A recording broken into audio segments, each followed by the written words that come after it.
பேய் வீடு கேள்விப்பட்டிருப்பீங்க. பேய் கப்பல் கேள்விப்பட்டிருக்கீங்களா? 19ஆம் நூற்றாண்டில் எல்லாராலும் பெருசாக பேசப்பட்ட தி மேரி செலஸ்ன்ற இந்த கப்பலுக்கு என்ன ஆச்சு, எங்கே போச்சு, இது ஏன் பேய் கப்பல்னு சொல்கிறாங்கன்னு இந்த வீடியோவில் பார்க்க போகிறோம்.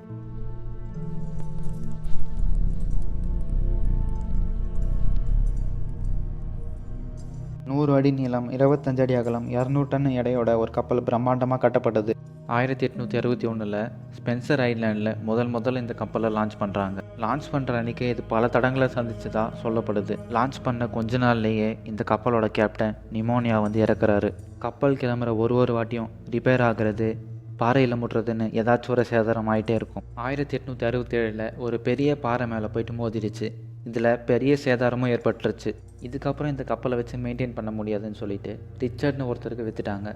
ரிச்சர்ட் இந்த கப்பலை வாங்கிட்டு ஃபுல்லாக சேஞ்ச் பண்ணிவிட்டு தி மேரி செலஸ்ட்னு பேரும் வைக்கிறாரு. ரிச்சர்ட்க்கு இருந்த கடன் பிரச்சனை காரணமாக பெஞ்சமின் ஒரு கேப்டனுக்கு இந்த கப்பலை விற்றுட்டாரு.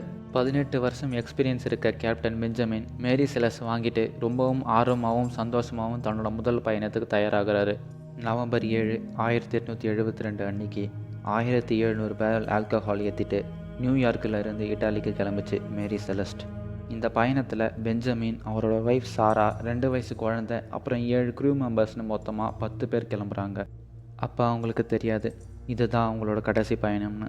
இட்டாலிக்கு சேர வேண்டிய கப்பல் இன்னும் வரவே இல்லையேன்னு இதை தேடி வராங்க. டிசம்பர் 4 அன்னைக்கு போர்ச்சுகல் கிட்ட இந்த கப்பல் நகராமல் ஒரே இடத்துல நிற்கிறத கவனிக்கிறாங்க. தேடி வந்த கப்பல்லேருந்து சிக்னல் கொடுத்து பார்த்தாங்க, எந்த ஒரு ரெஸ்பான்ஸும் இல்லை.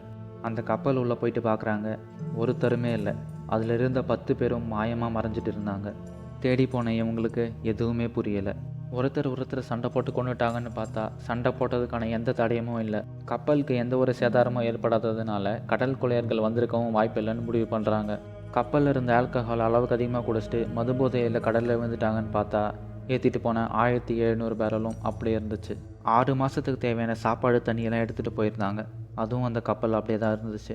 அப்படி அவங்களுக்கு என்ன தான் ஆச்சுன்னு கப்பல் ஃபுல்லாக தேடி பார்த்ததில் ஒரே ஒரு எமர்ஜென்சி போட், அதாவது சைடில் குட்டியாக ஒரு போட் இருக்கும்ல, அது மட்டும் காணாமல் போயிட்டு இருந்துச்சு. அப்படி போட்டில் தப்பிச்சு போகிற அளவுக்கு என்ன நடந்திருக்கும், எதை பார்த்து பயந்தாங்கன்னு யாருக்கும் எதுவும் புரியலை. கப்பலில் கேப்டன் ஒரு மணி நேரத்துக்கும் எங்கே இருக்கும்னு எழுதி வைப்பார். அப்படி பெஞ்சமின் எப்போ கடைசியாக எழுதியிருக்காருன்னு பார்த்தா நவம்பர் 25, இந்த கப்பல் கண்டுபிடிச்சதுக்கு 10 நாள் முன்னாடி. அப்படி 10 நாளுக்கு முன்னாடி தப்பிச்சு போனவங்க எந்த கரையுமே சேரலை. இந்த கப்பல் பற்றின நியூஸ் வேகமாக மக்கள்கிட்ட பரவுது. மேரி செலஸ் பற்றி அதிகமாக பேசப்படுது. இந்த கப்பல் லான்ச் பண்ண முதல் நாளிலிருந்து இந்த 10 பேர் காணாமல் போன வரைக்கும் எல்லாத்தையும் வச்சு இந்த கப்பல் ஒரு சபிக்கப்பட்ட கப்பல்னும் இந்த கப்பலில் பேய் இருக்குன்னு நம்பப்பட்டுச்சு.